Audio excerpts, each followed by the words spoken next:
Thank you all for coming out this morning. My name is Francis Greenberger.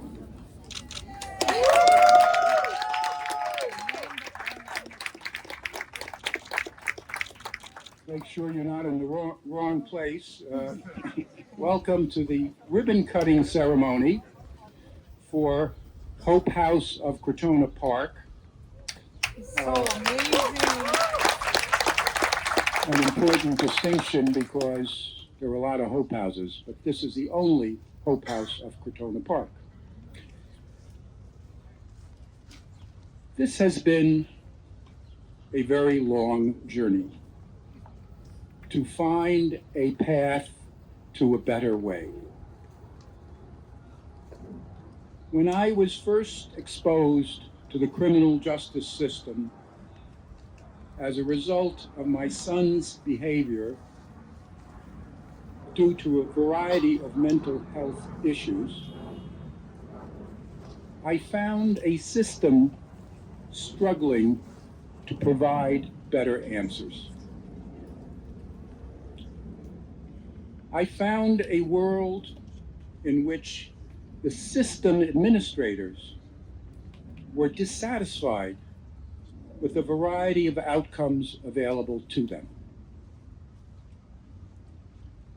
One after another, from DAs to judges, prison officials to mental health officials, they were universally unhappy with the narrow options available to them to resolve mental health crises for people in which they had felony offenses pending against them. In the 1950s, we had a mental health system which was broadly judged to be inadequate.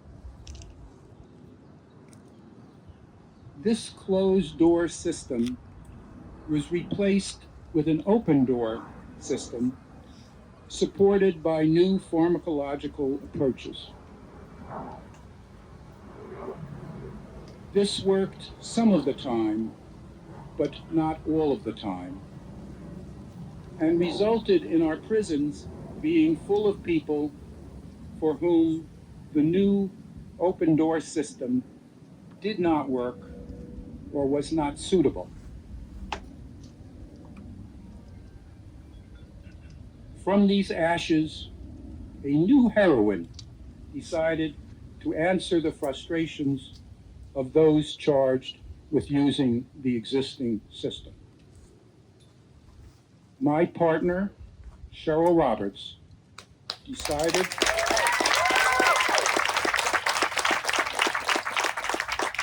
to make it her life work to find a better way. She spent more than a decade trying to navigate a system better built to maintain the status quo than innovate and change. However, for Cheryl, every no way was a path to a new way. Relentlessly, she built a broad coalition around her ideas. For every obstacle in her way, and there were many,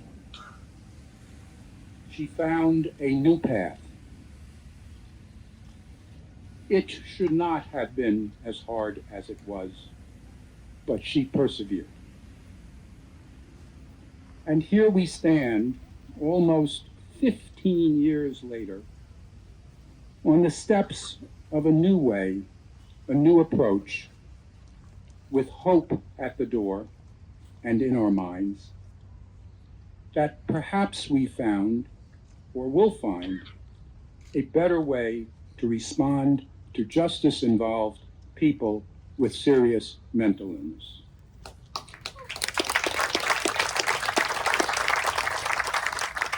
I give you my heroine, Cheryl Roberts.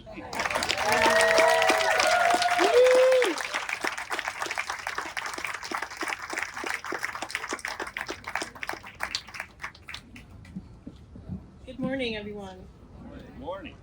Welcome, and a special welcome to our esteemed speakers. So glad that you're all here. And to Francis Greenberger's family who are with us today, his wife Isabel and his two daughters, Julia and Claire. Thank you for gathering with us today in this park. Can you hear me? Is that better? Okay. So thank you for gathering in this park today to celebrate the opening of Hope House on Crotona Park. As we begin, and on behalf of the Greenberger Center, we would like to acknowledge that we are gathered today on the lands of the Siwanoy people. Tragically, many Siwanoy people perished at the hands of the Dutch colonial forces in the 1600s, but some survived. And today they have a website, and I encourage you to check out the website and the people and their history. Before thanking the many people involved in making today possible, and there are many, I have also been asked to give a short background about Hope House. When it comes to Hope House, we really had two goals. The first was to pilot a model, and the second was to limit the number of people who would actually need it. Hope House was created to treat people living with serious mental illness accused of certain felony level crimes. And from the outset, Hope House was designed to serve a justice-involved population that was essentially left behind and was built on the lived experience of a father and his son. Thereafter, as you will hear, Hope House took a village, literally, and as you will soon see, the village created an amazing space, a place of dignity for the residents and the staff who will walk alongside those 16 people who live at Hope House. At Hope House, residents will receive residential and rehabilitative and clinical services under one roof. We will also have primary health care brought to the residents whenever possible through a mobile van. The Hope House model combines these services with innovative security measures to help keep residents, staff, and the community safe. Our second goal was to limit the need for Hope House and to make it obsolete by focusing on the infrastructure to keep people out of the criminal justice system. And I'm very proud to say that about this time next year, we plan to break ground on a project upstate called the Columbia County Wellness Hub. The Wellness Hub will offer what I think is the most important resource we can offer to this population, which is supportive housing. The hub will offer 28 units of emergency. It will offer 28 units of emergency supportive shelter housing, but this is not just a cot in a big room. It's a place where each individual will have dignity. They will have their own bedroom and their own bathroom. There'll be a commercial kitchen on site and staff to provide 3 meals a day with 24-hour residential coverage. The Wellness Hub will also provide 35 permanent supportive one-bedroom apartments to help people gain stability and step up into the larger community. Our partner in the Wellness Hub is REPCO, and I am thrilled that REPCO staff are here, including REPCO President Kevin O'Connor. So, more on the Wellness Hub in the coming months, but for now, let's get back to Hope House. So Hope House has taken, as Francis said, more than a decade to develop, design, build, and now staff. Developing this model was no easy task, and I want to first and foremost thank Francis Greenberger for not only funding much of the work, but for his mentorship, friendship, and downright stubbornness. He is not only my partner in crime fighting, but he is my co-conspirator in disobedience to a broken and insane system. And I could not be prouder of him today or what we have accomplished. It has been the privilege of my life to work alongside him on this project. So let's give a hand to Francis Greenberger.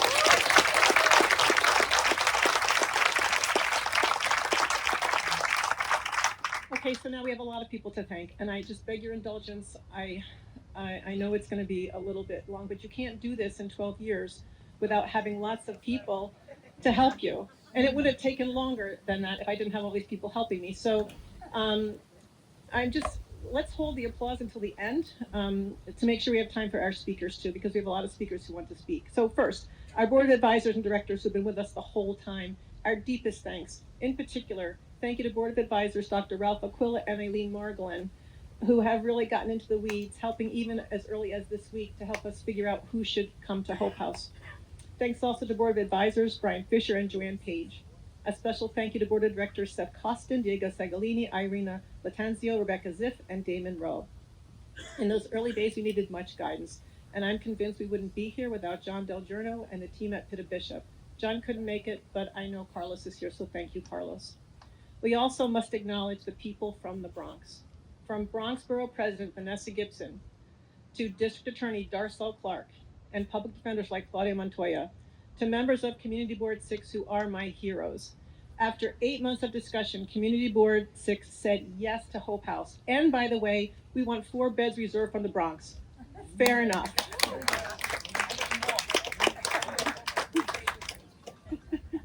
Believe me, I gotcha. Okay, so we owe a debt of gratitude to the staff at the State Office of Mental Health who helped shepherd this project through the long and laborious licensing process, with a special thank you to Deputy Commissioner Bob Moon for his guidance and unwavering support of this project. I'd also like to thank Julie Duncan, Beth Howard, and of course, Commissioner Ann Sullivan, who I will have the pleasure of introducing shortly. We are also deeply grateful to former State Deputy Secretary Ji-Hoon Kim and Governor Kathy Hochul, who has made the needs of those living with mental illness a top priority.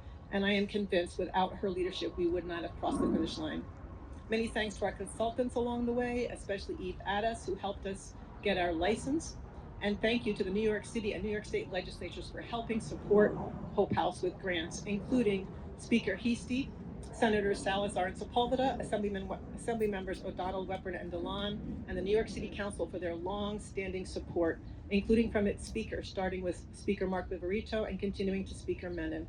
The Council's financial commitment to the New York City ATI and Reentry Coalition, of which we are a part, has been and continues to be an essential lifeline for millions of New Yorkers living with mental illness and caught in the criminal justice system. And so I want to send a special thank you to Council Members Ferris and Stevens, who are with us today, and I think Council Member Feliz is also on his way. I also want to thank our New York City ATI Coalition partners. We look forward to working with you and stepping our folks into your facilities. I want to take a moment just to thank my fellow judges who are here. I have the privilege of also sitting as a part-time judge in the city of Hudson, and I preside over a behavioral health treatment court. I also have the great honor of serving by the appointment of the Chief Judge to co-chair the State Judicial Task Force on Mental Illness, which the co-judge established, along with my esteemed co-chair, Judge Matthew Demick. It's been a terrific honor. Over the many years, many judges have been instrumental in helping me work through the details of this model, starting with former Chief Judge Saul Wampler, former Chief Judge Jonathan Littman, former Chief Administrative Judge Larry Marks, current Chief Administrative Judge Joseph Zayas, and Judges Tomiko Amaker, Matthew Demick, Marsha Hirsch, Juan Rashan, Ellen Bybin, and Deputy Chief Administrative Judge for New York City Courts, Adam Silvera. Thank you to all, and welcome to my other judicial colleagues who are here today. Now to the building. Thank you to Claudia Gudas, founder of EQ Architecture, and her team, including Cindy Harden, for expertly designing the building, and to Fazio Construction Group for building the building, and to Seth Costin of Time Equities, who expertly managed the process with unwavering optimism. Where are you? Thank you. I couldn't have done it without you. I want to thank some of our new staff who are here, and I welcome you. We could not be more excited to begin this journey with you under the leadership of Program Director Mike Feliciano and Damon Rowe, our Managing Director of Operations. Damon has been instrumental. Where are you? Yeah, you've been instrumental in working with me the last 3 years to stand up Hope House, and Mike and you have worked tirelessly to finish the job along with Benny, our first employee that we got through the Doe Fund. So looking forward to having you all just begin this process, and I'm here if you need me. We are looking forward to our partnership with Athena Psych, whose staff will provide clinical services. Thank you, Andrea Luke Peasant, for being here, and Maxine and Ryan, as well as Craig. And thanks to Bob Hayes for your team at Community Health Network for providing the primary care. We're almost done. New market tax credit, folks. Thank you so much for helping us finance Hope House. And Stuart Bruck, if you're here from Time Equities, thank you. Stuart has done literally thousands of closings for Time Equities in his 40 plus years. He said to me at one point, "This is the most difficult closing I have ever done in my entire career." So thank you very much, Stuart. And thank you also to the team at Time Equities, especially the folks in the auditing, IT, payroll, HR, and legal departments, with special shout outs to Max Pastor, David Feinberg, Landon Goodman, Blair Meyer, Rob Lombardo, Bruce Fetter, Andre Harmony, Chris Noble, and my former employee, Jill Turner, as well as Francis's executive team, Elise Salazar. And thank you to Naomi Sheck for your interior design work. We're a little organization at the Greenberger Center, but we have a huge staff behind us at Time Equities, and we wouldn't be here without all of you.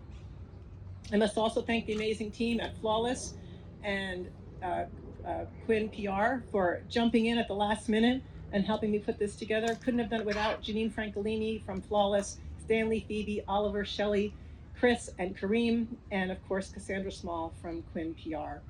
And thanks again to Elise Salazar and her team.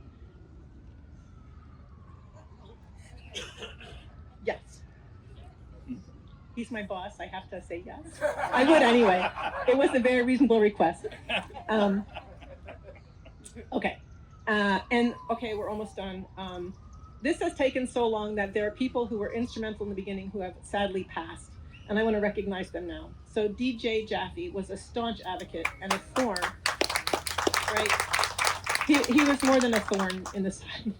But when it came to Hope House, he was one of our biggest fans, encouraging me and helping me, even as he knew he didn't have much time left. Greenberger Center Board of Advisor Judy Green, who, when she was at the Vera Institute of Justice, pioneered the bond agency authority that we are using at Hope House. Board of Advisor John Dunn, a neighbor and friend from upstate New York, former senator, who stood side by side those in the prison yard at the Attica uprising and stood firmly in support of Hope House. Board of Advisor Jay Kriegel, the consummate private-public dealmaker who was always there to think through strategy.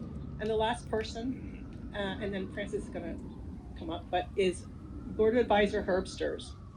When I first told Herb about Hope House, he said, "Just build it, don't ask." And every time I saw him after that, he would say, just like Darcel Clark, D.A. Clark, "When is it opening?" And in fact, a few months before he died, we sat down for lunch, and before I could get into the booth, he said, "When is it opening?" So today, Herb, if you can hear us or see us, we're opening today.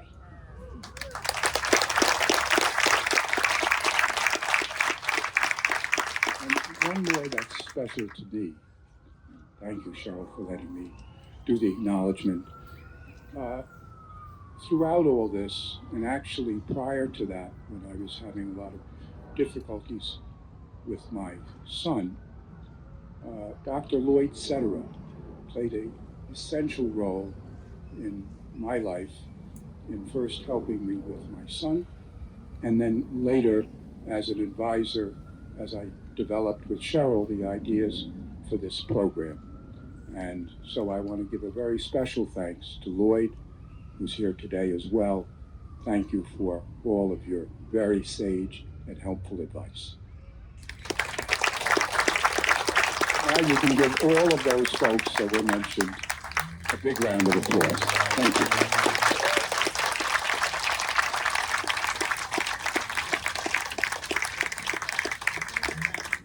Okay, now it is my great privilege to introduce our first speaker. And because we're in the Bronx and we have Chief Judge Rowan Wilson here, when introducing the Chief Judge, I am compelled, I have to do it, to bring up your famous dissent in a case involving Happy the elephant, because among other reasons, Happy's life was lived here in the Bronx. Happy was an Asian elephant who was torn from her mother as a baby along with 6 other baby elephants, who were then named after the so-called 7 dwarves. Happy spent more than 50 years at the Bronx Zoo in an impoundment not much bigger than an acre, and much of that time by herself, not around other elephants. Eventually, an animal rights group filed what's called a writ of habeas corpus on Happy's behalf, which is a legal tool used to grant release from unlawful confinement. The issue came down to, could it be applied to animals? In what has been described as a, quote, strongly worded dissent, Judge Wilson argued that Happy's attorney should be able to file the writ. Personally, I don't think it was strongly worded. Rather, I would say the judge's dissent simmered. In fact, at times it seemed to almost boil over with righteous anger over a relentless history of discrimination, of othering beings whose society has at one time or another seen as not worthy or not entitled to basic rights. Beings who, as the Chief Judge reminded the court, have in the past included others, like enslaved people, women, children, and yes, people in, quote, madhouses. In his dissent, the Chief Judge said, quote, "We should recognize Happy's right to petition for her liberty, not just because she's a wild animal who is not meant to be caged and displayed, but because the rights we confer on others define who we are as a society." My hope is that Hope House says much about who we are as a society, and I am deeply honored and humbled to present to you Chief Judge Rowan D. Wilson.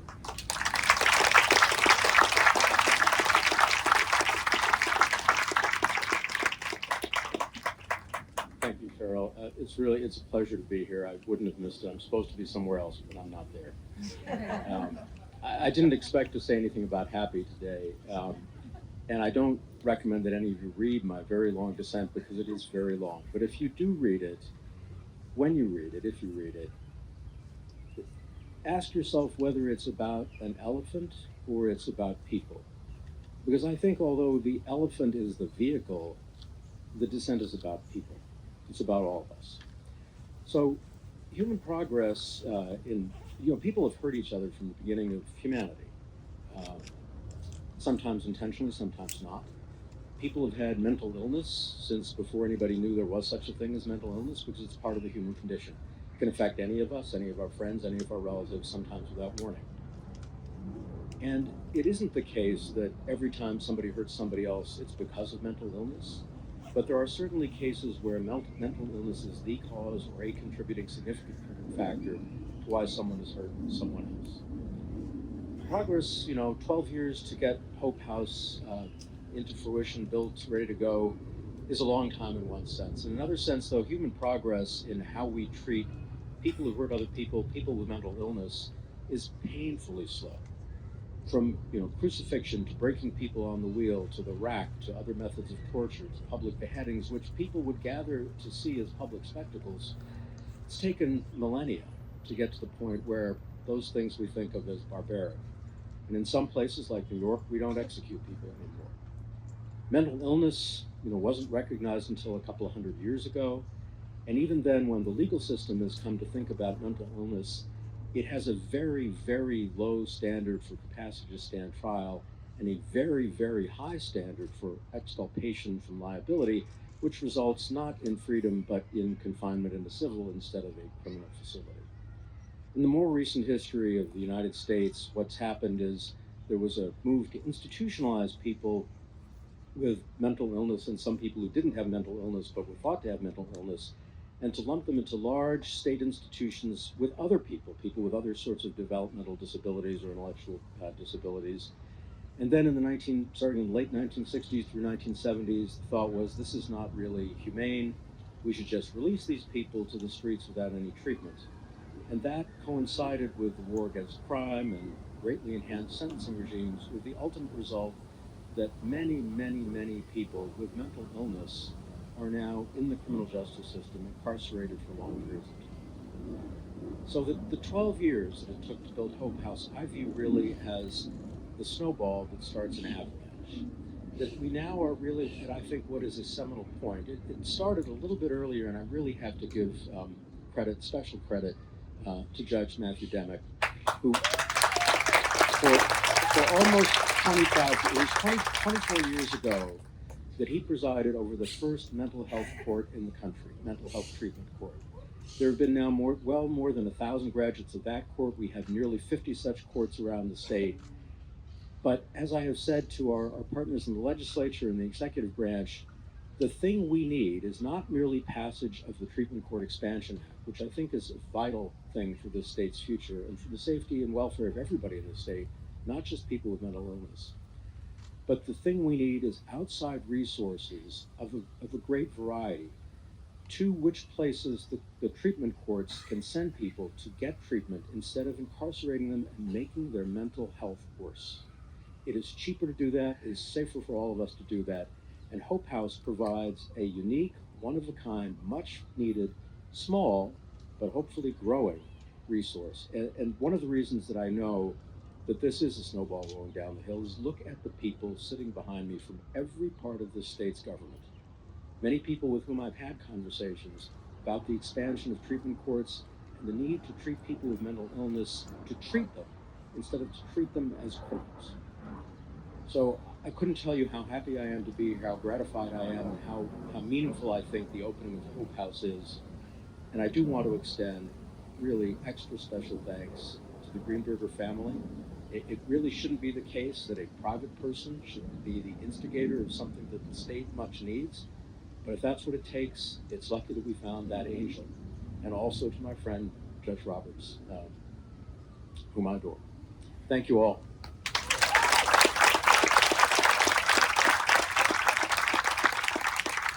He's going to introduce our next speaker, would you all like to get out of the sun? Should we move your chairs? You look, I mean, I wouldn't want to sit there. So if you want to move, maybe we can have some staff help move the chairs. Yeah, okay. Okay, so our next speaker is Liz Gaines, and her job as commissioner of the Commission on Correction. Elizabeth Gaines has seen the inside of virtually every prison and jail in the state, and has also seen the inside from her as an attorney, a service provider, and as a family member who took her children for years to see their father. She began her career as a criminal defense attorney and then later served for 30 years as CEO to Osborne. And the last 12 years, she's been on our board of advisors. So it's my pleasure to introduce my friend and Commissioner Liz Gaines.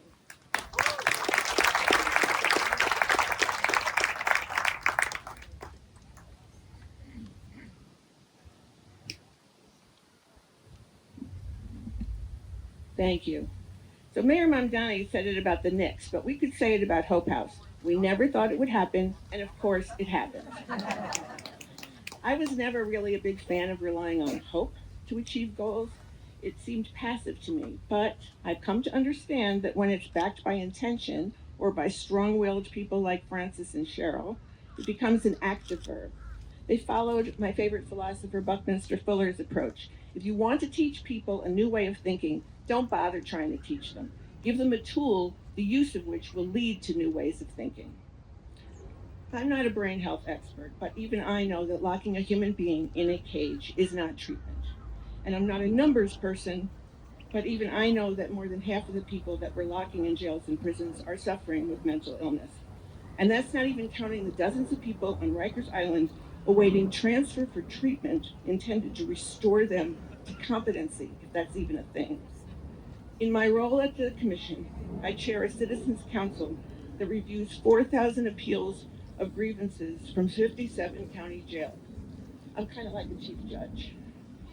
So you only have to read a few of them to see that jails are the mental institutions du jour, part of a long history of mental hospitals that morphed into prisons because I guess they figured if one system couldn't get it done, let's try another one.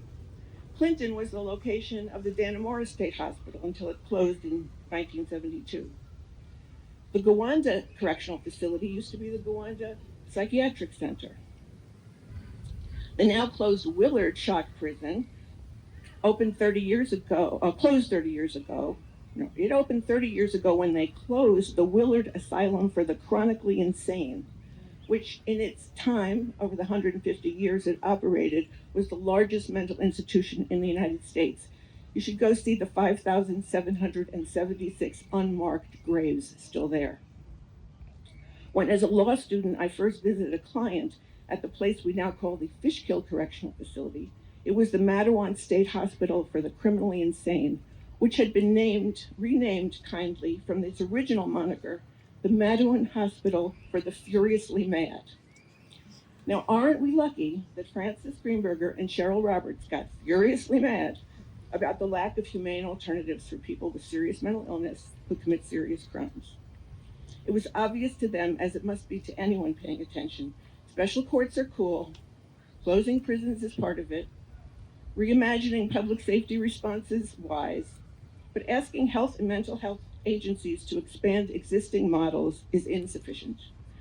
Francis and Cheryl, now supported by Damon Rowe, who they stole from Osborne, followed Bucky Fuller's other advice. You never change things by fighting the existing reality. To change something, build something, a new model that makes the existing model obsolete, like Hope House. Oh, one other thing, Cheryl. I know you don't like being compared to an elephant, but since we were talking about happy anyway, I learned from you and Francis that the ethos of an elephant is to never leave an elephant behind. And you believe in leaving no one behind. So I brought you this infinity scarf with elephants on it. So that you know how much I love and appreciate you. Thank you.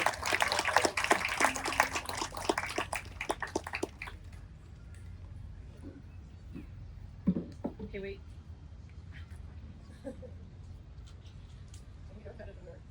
Oh. Dr. Anne Marie Sullivan has served as Commissioner of the New York State Office of Mental Health since 2014, the same year the Greenberger Center Incorporated. Dr. Sullivan grew up in Queens, and after graduating med school, she completed her psychiatric residency at New York University Bellevue Hospital, so she knows her way around New York City's mental health services. I want to thank the Commissioner for her agency's guidance through the licensing process and welcome you to the podium on behalf of Governor Hochul.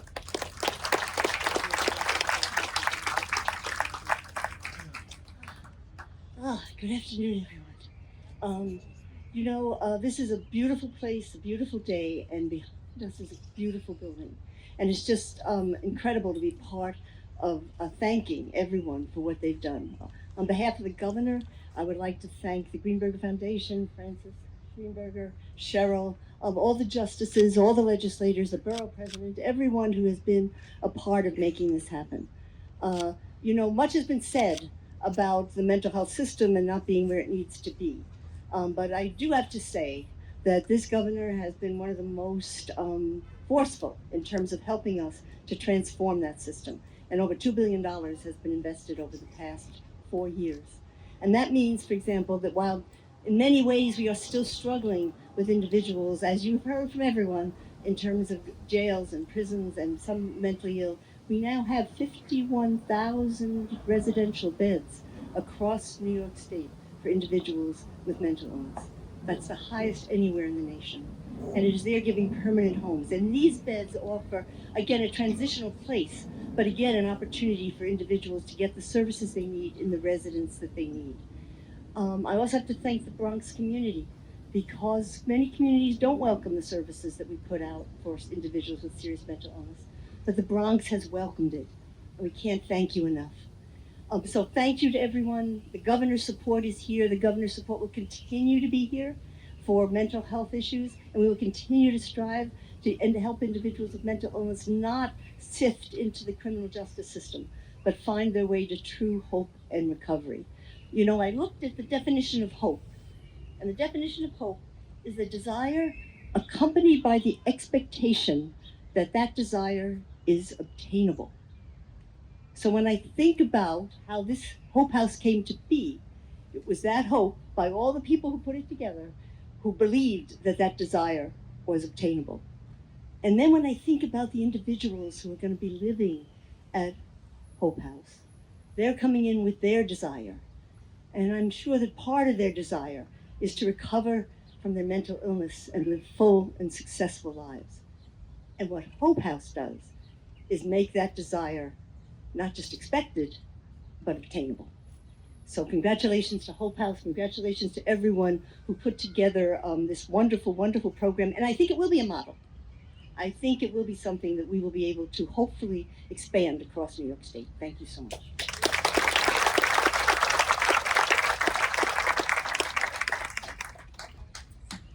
Bronx Borough President Vanessa Gibson is our next speaker, and she's in her second term as Borough President and was first elected to the position in 2021 after being in the council, which is where I first had the pleasure of meeting Vanessa Gibson. She was the first African-American woman to chair the New York City Council's Public Safety Committee.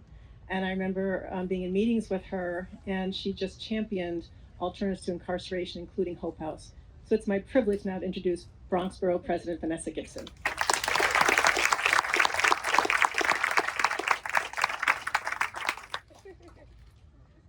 All right. Good morning, ladies and gentlemen. What a beautiful day that we have truly been blessed with for this incredible celebration. Welcome to Crotona Park. Very excited to welcome you here to our beautiful park. And thank you all for being here as we officially celebrate the ribbon cutting of Hope House on Crotona Park in the great borough of the Bronx. As the Bronx Borough President, I'm so excited to welcome all of you here today, because today represents hope.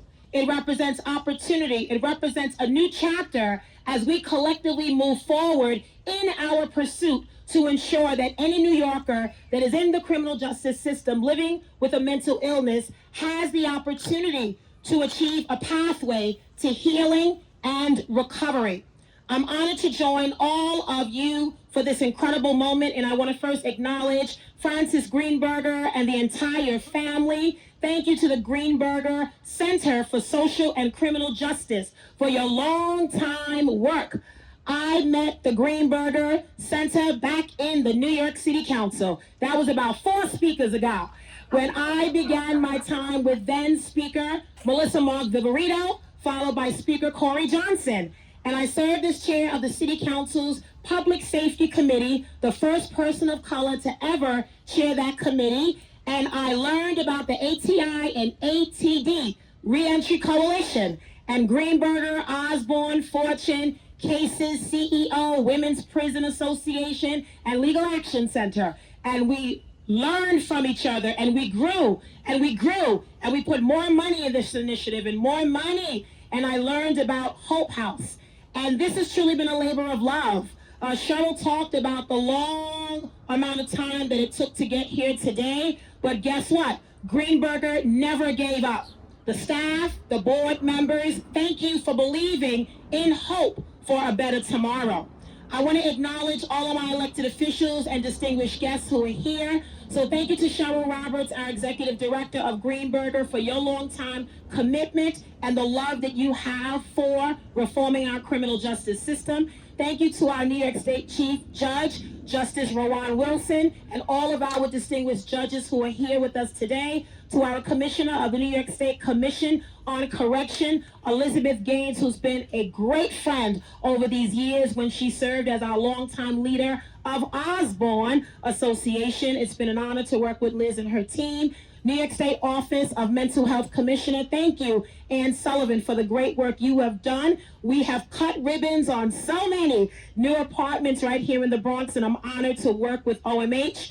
Thank you to our elected officials, State Senator Louis Sepulveda, Councilmember Oswald Feliz. I want to recognize Bronx Community Board 6, who is here, our District Manager, Raphael Maury, as well as Chairperson Yvonne Capers. Let me tell you, it is hard to get a project through Community Board 6, but we got it done. Thank you so much, Community Board 6, for the great work that you do, because they always make sure that we hold ourselves accountable when it comes to projects that we are bringing to our community board and right here in Crotona. This is an amazing event, folks. We have more than one district attorney here. You know that this project spans beyond the borough of the Bronx, so I want to say thank you to our Bronx District Attorney, Darcel Clark. Thank you for your leadership and following this project along the way and always saying, when are we opening? When are we opening? Thank you to our Manhattan District Attorney, Alvin Bragg, our Queens District Attorney, Melinda Katz, and thank you to our Deputy Mayor for Community Safety, Renita Francois, as well as our New York City Department of Corrections Commissioner, Stanley Richards. Thank you for all the work that you're doing and all the work you've done on behalf of Fortune Society. We thank you so much. And really to all of my partners, all of my leaders, and everyone who is here, today represents an important opportunity. And I want to say thank you for believing in the Bronx and thank you for believing in our city. It's a pleasure to be here. This project has taken quite a long bit of time, planning, labor, love, collaboration, commitment, initiatives, and determination to open the doors of Hope House. It's a celebration of a new way of addressing public safety and health in our communities right here in the Bronx and beyond. Projects like this require dedication. It requires tenacity and never giving up. It requires determination and intention, serving with purpose, willing to invest in people and communities. A more effective justice system requires robust and comprehensive community-based programs that support people before, during, and after their involvement with the criminal justice system. Hope House is exactly the type of investment that helps to make our vision possible. Equally important is an emphasis on re-entry from the very beginning. Every resident at Hope House will have the opportunity to develop life skills, build employment, readiness, job preparedness, and essentially live independently. With housing for 16 adults, including older adults, Hope House will provide the on-site continuing day treatment program operated by community-based partners, residents will have the access to comprehensive behavioral health services, counseling, case management, and ongoing clinical support that is truly uniquely designed to promote long-term recovery and stability. This level of individualized support benefits all of us who truly deserve safer, healthier, and more resilient communities. For many individuals today living with serious mental illness, there is a tremendous stigma. They need stable housing. They need access to treatment that is designed for their needs. Critical components of successful rehabilitation. Hope House recognizes that reality by providing a structured, therapeutic, holistic environment where residents can receive the support they need while preparing for a successful return to our community. The Bronx has long led these conversations around equity, justice, and innovative approaches, ATI, ATD programs, preventative measures so that we tackle these issues on the front end and not the back end. We do this work with compassion, with accountability and care, and public safety at the top of the conversation. As our city continues the work of closing Rikers Island and transitioning to a borough-based system, let us ensure that the investments we make extend well beyond the walls of any jail. And as borough president, I not only talk about this work, but I invest money and capital where our commitment is. And I truly look forward to strengthening partnerships, to more investments, and making sure that Hope House is truly what it means. Hope for a better tomorrow, opportunity for individuals, stability, compassion, and all of the components of living a life of healing and restoration, and making sure that individuals we serve understand their past does not define their future, and their circumstance does not determine where they are going. And we treat them with compassion and commitment, and we accept them for who they are, and we are here to transform this system so that we do this work with dignity, respect, and humanity. Congratulations to Greenberger, and thank you so much to the entire team. Thank you to Francis, thank you to Cheryl,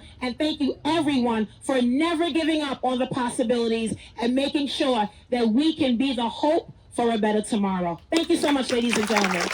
Welcome to the Bronx.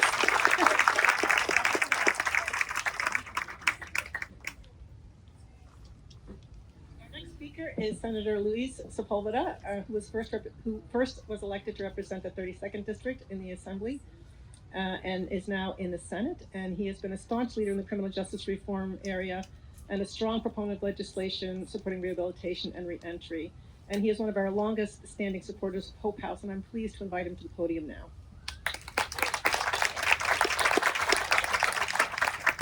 Good morning, everyone. Welcome to the 32nd District here in the Bronx. You're in the heart, in the center of my senatorial district, and nobody's happier and prouder that this is taking place right here in my house. So thank you all for being here today. I want to thank Greenberger Center for Social and Justice Community and Hope House here on Crotona Park. Now, I met Francis Greenberger, and I also met Cheryl Roberts when I was a member of the Assembly 9 years ago. And I remember that Mr. Greenberg and I shared similar stories about family members and friends who have been in similar situations. And when I met Cheryl, and after her discussion about what she wanted to do with Hope House, all I said to her is, tell me, where do I sign? And I've worked with her over the years to provide funding and help as much as I can to bring this program here together. Now, while I'm here today, I want to thank you all for being here in the center of my district, but I want to also acknowledge Chief Justice Rowan Wilson. I've worked with several Chief Justices, and I can tell you that I believe he's doing one of the best jobs of the courts here in New York State. So thank you, Judge Rowan Wilson, for the great job that you do. Of course, I want to give my gratitude to Francis Greenberger, who started all this, who fomented this program, and Cheryl Roberts, who's the Executive Director for Greenberger for Social and Criminal Justice. I want to thank you guys for your leadership. I also want to extend my appreciation to the entire Greenberger team, because you guys are the ones that made this a reality. Your collaborative efforts demonstrate that working together, we can accomplish many things. People that are suffering from mental illness should not be hoarded, should not be living in your traditional incarceration facilities. There's very little opportunity that they're going to improve. And if they're released back into the community, chances are they're going to reoffend and commit other crimes. And so this is how you do it. This is how humanity treats people who are suffering from mental illness. You don't incarcerate them. You don't make it worse for them. You create an environment where they will improve. And to that, and for that, I'm so grateful to Mr. Greenberger and Cheryl. Thank you so much for the great work that you do. Now, allow me to say a few words in Spanish. Es un honor acompañarlos a la inauguración del Greenberger Center for Social Justice, for Social and Community Justice and Hope House. Quiero expresar mi más sincero agradecimiento a Cheryl Roberts, directora ejecutiva, y a Francis Greenberg, que comenzó esta idea y este proceso. Su trabajo conjunto demuestra que las colaboraciones es el camino para construir soluciones que promueven la recuperación, la reintegración y la esperanza. Programas como Hope House nos recuerdan que proteger a nuestras comunidades también significa invertir en la salud mental, rehabilitación y segundas oportunidades para quienes puedan reconstruir sus vidas con el apoyo adecuado. Hoy celebramos muchos más que la apertura de un edificio.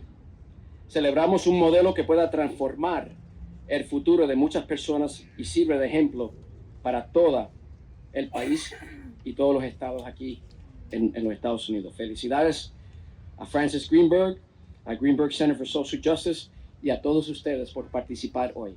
Muchas gracias y que Dios me los bendiga.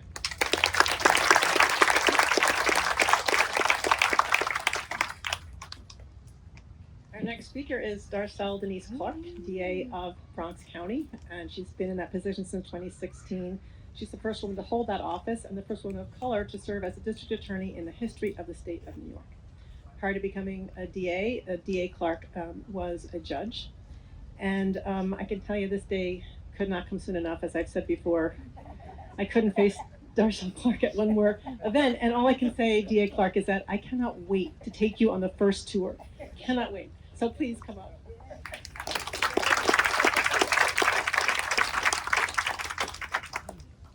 So I'm not going to say when is it opening, because I know when it's opening. We're here, right? So good morning, everyone. I mean, what a beautiful day to come together. This is truly a momentous occasion for the Bronx. And I vividly remember standing here, and now it was even a year and a half ago that we, put the shovels in the ground in order for us to say that, we were breaking ground in November 2023 for this remarkable project to finally come to fruition. So today, I'm especially thankful, very thankful for Francis Greenberg, a man who turned his personal pain into lasting purpose. Thank you, Francis. Your son Morgan lived with mental health challenges while he was incarcerated at Rikers Island, and through his tumultuous experience, Francis came to believe that there could be a better way to respond to defendants living with serious mental illness. He envisioned a secure mental health treatment residence here in the Bronx where eligible defendants could receive care and treatment instead of incarceration. And that means something to me as well, because as I sat as a trial judge for 13 years in this county, one of the most difficult challenges we had was what to do with defendants that dealt with mental illness and serious mental illness. And I know you're going to hear from the corrections commissioner to say that that's where most of the people are. They're in Rikers Island. That's the facilities that we have. So to have Hope House now, a secure therapeutic location, is just tremendous. The person, though, who really transformed into reality his vision was Cheryl Roberts. We all know that. So let's give it up for Cheryl. Cheryl, you are a hero to so many people here in the Bronx because of your work as the executive director of the Greenboro Center. You are relentless, steadfast, unwavering in your commitment to seeing this project through to completion. So today, this beautiful building stands as a testament to your leadership and the dedication of everyone who helped make Hope House of Crotona Park a reality. And that's everybody at Greenberg and everyone who has received credit from this. You know, from the beginning of my tenure as district attorney, I supported this life-changing work at Greenberg Center.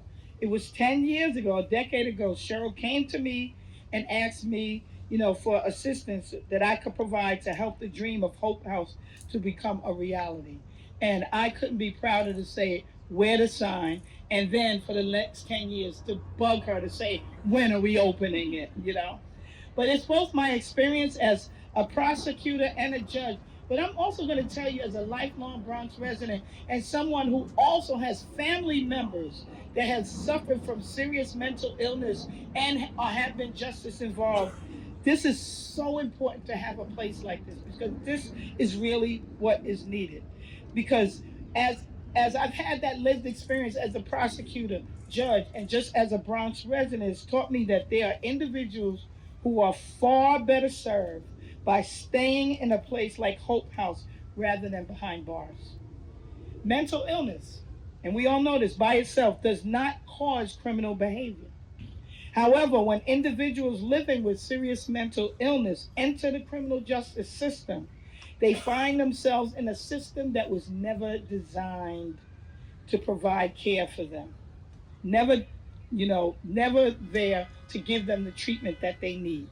So defendants whose mental illness requires a secure therapeutic setting, particularly those whose mental illness requires that kind of setting, and they can't be in an outpatient facility because of concerns or legitimate concerns about public safety concerns. The option of Hope House is so important. The options have been too few because everybody decides that if you can't keep them in the community, then we just lock them up and put them in jail. So this is such a great option for those who have to deal with that. The Greenberg Center Hope House offers a better path. It provides a long-term, secure, evidence-based treatment while protecting public safety and giving individuals the opportunity to stabilize, recover, and rebuild their lives with dignity. I'm especially pleased that veterans and other individuals from the Bronx are going to get priority. 4 beds is good. I'd like all 16 of them, and everybody else gets. But I get it. I understand. I'm willing to share. Look. This is the place that we need to start here. And once this becomes successful, it's going to be replicated everywhere. The work has been done, and the blueprint has been made. So that's why this is so important. So I'm just happy to have that. Today is more than just an opening of a building. It's the beginning of a new chapter, a chapter that reflects compassion, accountability, and the belief that justice and treatment can work hand in hand. And I know that because my team is here from my office that deals with this. I know the members of the Legal Aid Society, Claudia Montoya is here, who has been doing this forever, and she practiced in front of me, as a lawyer, and she's still relentless in doing this work. Judge Lieb is here, who runs our mental health court, who's a colleague of mine here in the Bronx. We know about this, so we're excited about this because now, Judge Lieb, you have an option, and it's going to be right here in the Bronx. So I look forward to hearing about the success stories that the people who will soon call Hope House home, and whose lives will be changed because of the vision, determination, and partnership that brought us all here today. This is truly, truly, truly a great day for the Bronx. Congratulations to everyone that made this extraordinary achievement possible. Thank you.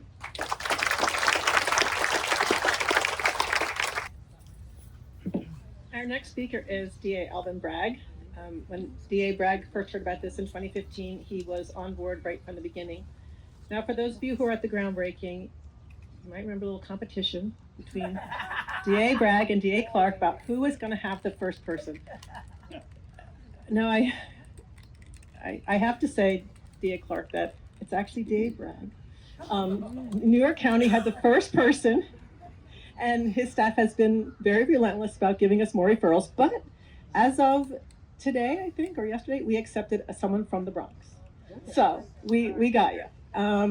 So it's I'm thrilled now to present DA Alvin Bragg to talk about Hope House.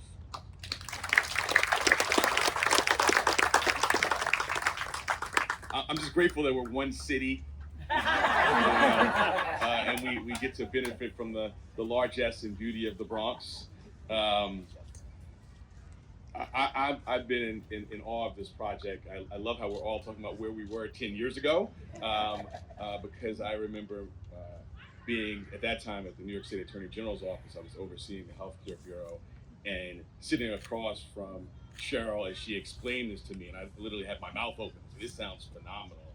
And then later meeting Francis. So their persistence, their grit, their vision, the Bronx obviously benefits the entire city, and I think by way of example, ultimately the state. The Manhattan District Attorney's Office, where I am now, we've basically doubled our use of problem-solving courts and ATI, and are reaping the public safety benefits of that. Like Judge Clark, DA Clark mentioned, all of us, face really this binary choice of incarceration in a traditional facility, or someone in our communities, and it can be challenging given limited resources and really just that calcified binary choice. I always think of Hope House, I call it the third lane. It gives us a third lane to continue to expand our problem-solving practice. And I'm glad Cheryl opened with it. We are honored and proud to be with the first Hope House resident on a Manhattan case. And I think her case is illustrative and indicative of the need, because she is a person who has been in both lanes. She's been in traditional incarceration. She's also been in treatment in our neighborhoods. And we, at this point, need this third lane. And so we are hopeful, not just in this individual instance, but more broadly, that it's going to allow us to continue to do what we've been trying to do in Manhattan, which is to use the full spectrum of relief available to us, and therefore have a more humane and safer system. So in deep gratitude to the Bronx and to Francis and Cheryl and the Greenberg Center, just say thank you and onward.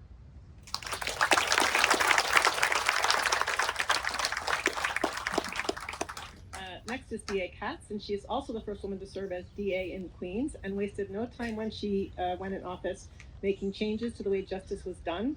DA Katz made sweeping policy changes in a number of areas, including creating rehabilitation programs and restorative services bureau and the diversion and alternative sentencing unit. So from the moment DA Katz heard about Hope House, she was a strong supporter. So I'm honored to have her come up and support Hope House.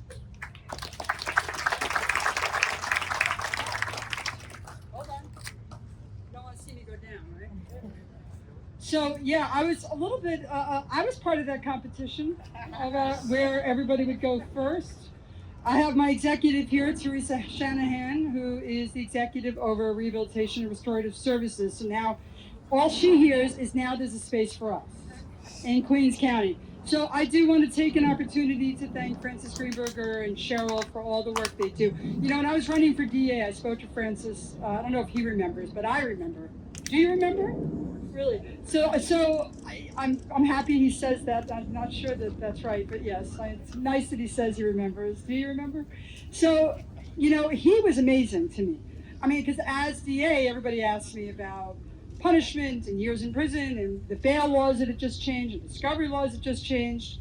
And I was so impressed at the conversation I had with Mr. Greenberger, which was all about the mental health services and what we're doing in those cases where individuals can't go into the regular mental health service providers. And that is an extremely important discussion to have.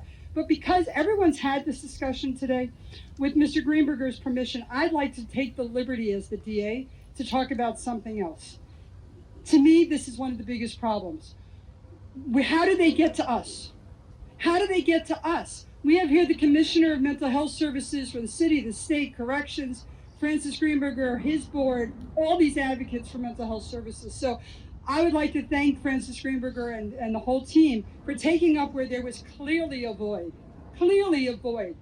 But we also need to have the discussion of what happens before they get to us. We have the leverage of getting people into mental health services, and that's a good thing, that we can use that opportunity to send people to mental health services like Hope House and others that are involved. But what happens before they get to us? Why do they get to us in the first place? And I understand that you service adults, and I'm very happy that there is an adult facility, but there's also a lot of children that we should have caught it.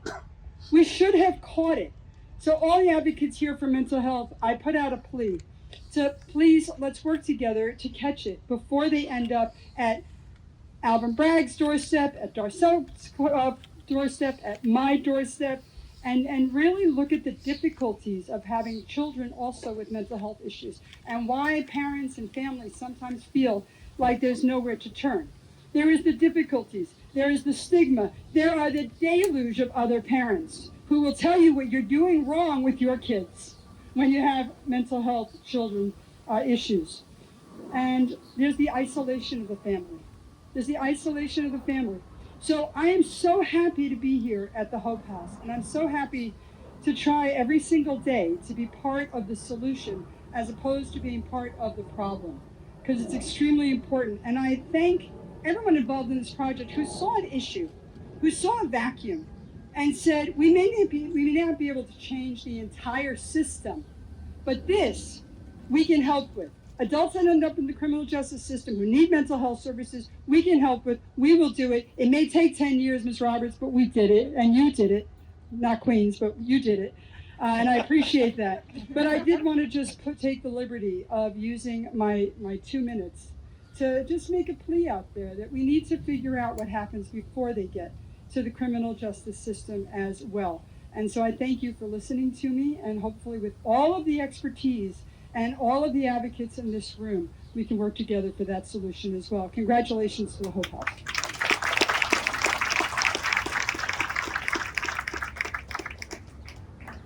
I just checked with our program director, and we do have someone from Queens very close to being accepted. Just want to say that. In announcing, so our next speaker is Deputy Mayor Renita Francois, and in announcing the Deputy Mayor's appointment, the Mayor to the Office of Community, to the Office of Community Safety, which will soon become the Department of Community Safety, right? Yeah, I got that. The Mayor said that the city has relied on police to deal with the failings of our mental health system, but that we needed to change and take a more multifaceted, integrated approach to crime and the wide variety of problems that people face who are justice involved. And I'm so glad to have the Deputy Mayor here because that's exactly the approach that we're taking at Hope House. So I welcome you, Deputy Mayor, and look forward to working with you.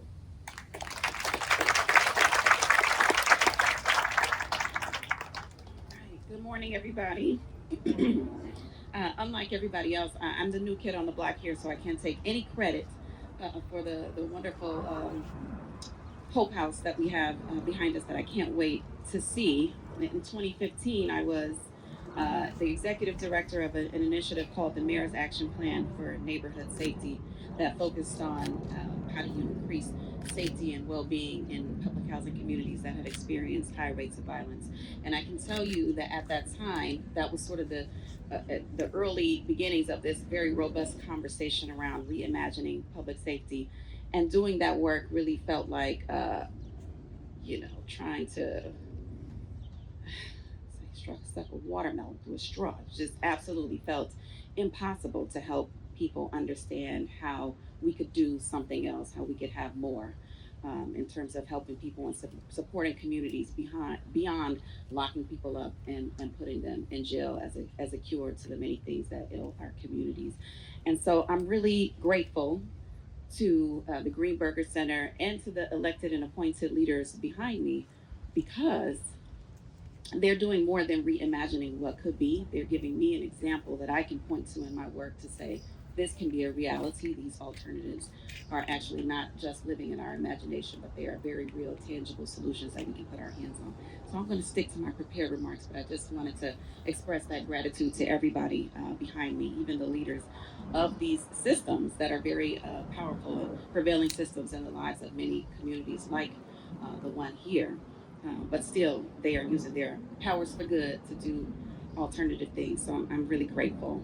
Good afternoon, everybody. As was stated, I'm Renita Francois, the Deputy Mayor for Community Safety. I'm very honored to be here with you on this beautiful day in the Bronx to recognize this important milestone for our city and this community. Community safety is about more than what happens after a crime is committed. It is about building systems that prevent harm, that reduce future victimization, and create real opportunities for people to change the trajectory of their lives. This is exactly what Hope House represents. Too often, people living with serious mental illness become caught in a cycle of crisis, incarceration, and release without ever receiving the treatment, stability, and support that they need. We know that these cycles do not make our communities safer. It does not support families, and it does not give people the opportunity to heal and to rebuild.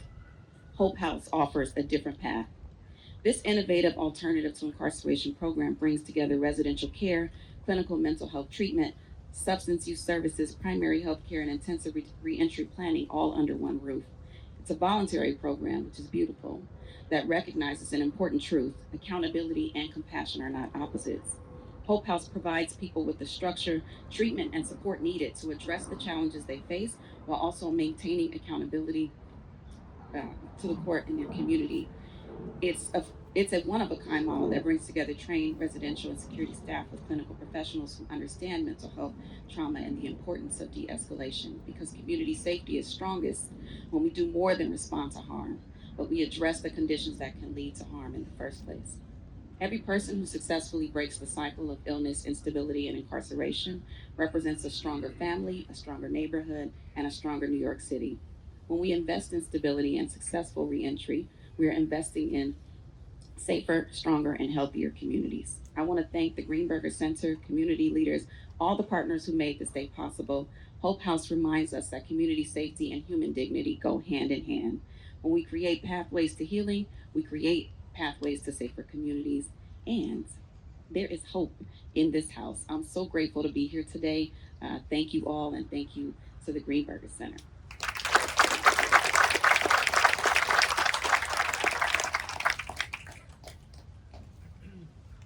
Okay, our last speaker, last but not least, is New York City Department of Correction Commissioner Stanley Richards, who is changing the way incarcerated people, correction officers, and leadership experience Rikers.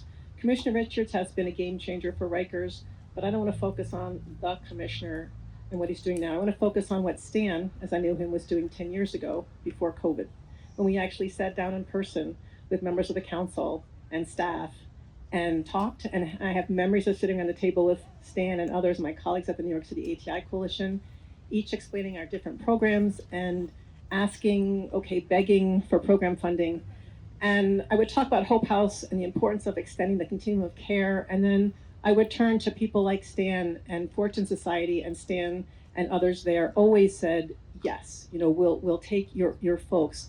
And they were Fortune was such an influential and important part of the mix at that point. So I'm grateful to Stan, now Commissioner Richards, and I am also thankful for the work you're doing now, Commissioner, through employees like Chief Caputo, who has taken care to make sure that we can virtually interview potential Hope House clients. It's just a huge game changer, so thank you. So now it's my privilege to welcome not just Stan, but DOC Commissioner Stanley Richards.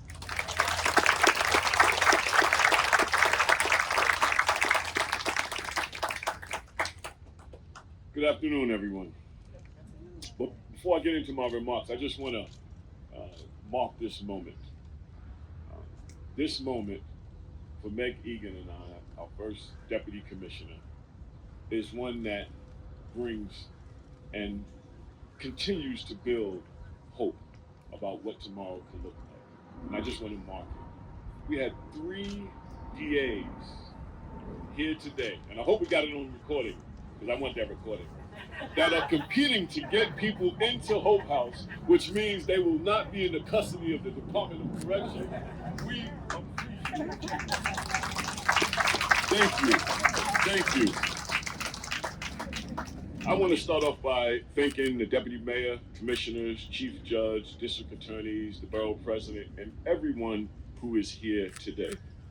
A special thank you to Francis Greenberger and Cheryl and everyone at the Greenberg Center for staying focused through the thick and thin of this moment. I remember, Cheryl talks about the time we was at the city council. I remember when we was in Colorado, and we was on a retreat in Colorado with mental health experts from around the country talking about what we can do to divert and avoid incarceration and criminalization of mental illness. And I am thrilled that we are here today because this moment is what conversations like we had in Denver and at the city council could end up being. I want to share my perspective from the seat of the Department of Correction to talk about the challenge and opportunity we have as a city. Today, we have 6,500 people in our care. Nearly 60% of those folks have a BRAD H designation, meaning that they have been connected to mental health services on the island more than 2 occasions. Between 15 and 20% have a serious mental illness. What we have today is a jail system that is functioning as a psychiatric hospital. And we are simply not equipped to fulfill that role. Our staff are not trained clinicians. They are not licensed providers. They can't read medical charts or monitor medication adherence. The status quo we have right now is not fair to the people in our care. It is not fair to the members of our service, and it is not fair to the communities that they come from. The system we have is a recipe for misunderstanding, conflict with other incarcerated people, and a traumatic cycle that repeats, that repeats, that repeats. As a New Yorker and a Bronxite, I come from the Bronx, born and raised, Bronx, raise it up. I believe that creating alternatives like Hope House is good for our city, good for the people with mental illness, good for their families, and good for the communities. As commissioner, I know that when we look back on this moment will be a seed that we will look and realize has sprung forth a tree of hope, a tree of living a life of dignity, a tree of making people's life better. Because people like you dared to care. So I leave you with one of my favorite quotes from Maya Angelou. And this is what Hope House is all about, I believe. People will not remember what you said to them. They will not remember what you did, but they'll absolutely remember how you made them feel. And Hope House will make the people in that house feel loved, seen, valued, appreciated, and connected. So Francis and Cheryl and everybody at the Greenberger Center, thank you for showing us how to show up with love, show up with compassion, show up with hope. Congratulations to the Hope House team, and congratulations to everyone here. This is a victory.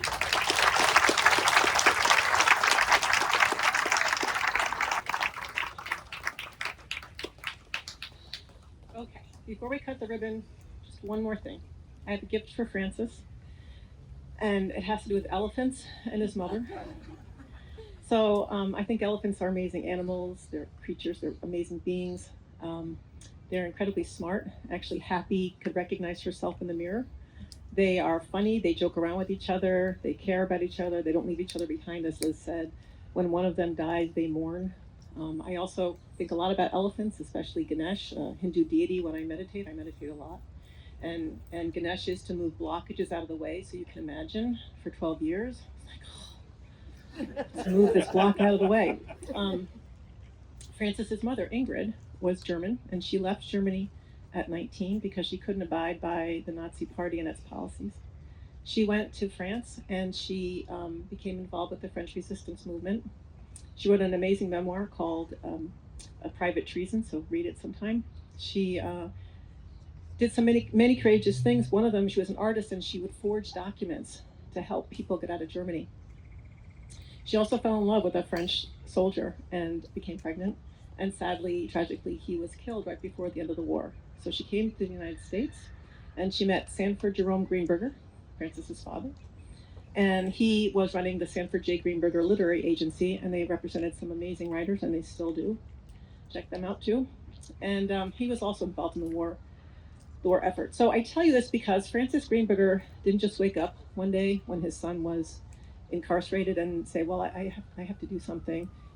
Social justice is in his bones. It's in his family. It's who he is. And if anything, the experience with Morgan really, sparked that flame. I think that was already there.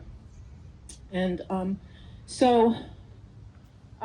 one day I was in his office and we had our meeting, and I was wearing one of my elephant scarves, which is amazing that I got an elephant scarf here today. I used to wear them a lot. And Francis said, I what a lovely scarf. My parents, they loved elephants. I don't know why. And I said, Francis, elephants don't leave anyone behind.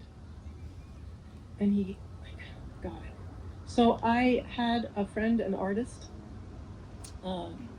make a painting of an elephant.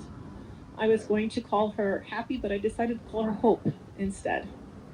So Hope will be at the front of Hope House, and she's looking back, and she's saying, come with me, I'm not leaving you behind. And so I want to invite Francis up for dedication, and then we're going to unveil the painting.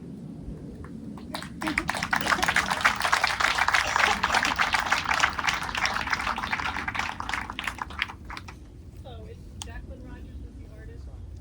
The painting is called No One Left Behind. 26 oil on canvas. Oh, so sorry. The artist is Jacqueline Rogers. The painting is called No One Left Behind. 2026 oil on canvas. Dedicated to Francis Jerome Greenberger, whose creation of Hope House on Crotona Park stands as a testament to a simple truth. No one should be left behind.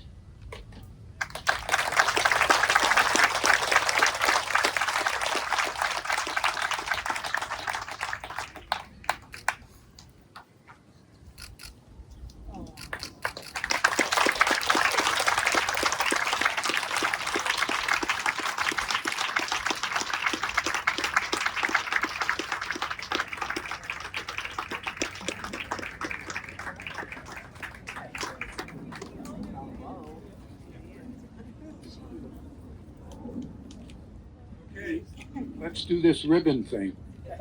Who's got the ribbon? Sure. At 3, we're going to cut the ribbons. So, there you go. Okay. 1, 2, 3.